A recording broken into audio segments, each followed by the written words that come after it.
Hi friends, welcome back to our YouTube channel VR learning. మిమ్మల్ని 4 క్వశ్చన్లు అడగాలనుకుంటున్నాను.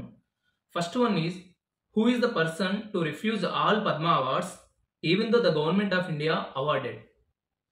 The answer for this sitarist Vilayat Khan refused Padmasri in 1964, Padma Bhushan in 1968 and Padma Vibhushan in 2000.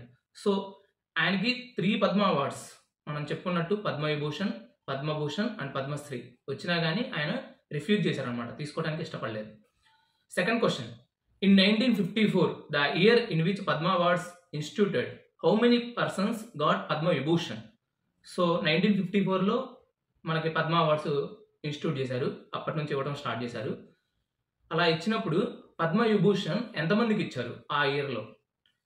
The answer for this 6గురికి ఇచ్చారు friends. Third question, who can cancel or revoke Padma awards on the basis of misconduct of the recipients? So Padma awards తీసుకున్న తర్వాత వాళ్ళ conduct అనేది బాగలేదు, లేదా ఏదన్నా like crime వాటిలో ఇన్వాల్వ్ అయ్యారు, అప్పుడు ఆ పద్మ అవార్డ్స్ని క్యాన్సిల్ చేసే హక్కు అనేది ఎవరికి ఉంటుంది? The answer for this is the president of India. he or she can cancel or revoke Padma awards. And fourth one, I.M. Vijayan, who got Padma Shri award in 2025 in sports category, belongs to which sport? So I.M. Vijayan అనే అతనికి sports కేటగిరీలో 2025లో Padma awards ఇచ్చారు, Padmashri award వచ్చింది.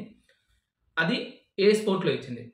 The answer for this is football గేమ్లో ఆయన మంచి famous అనమాట, so ఆయనకు ఇచ్చారనమాట.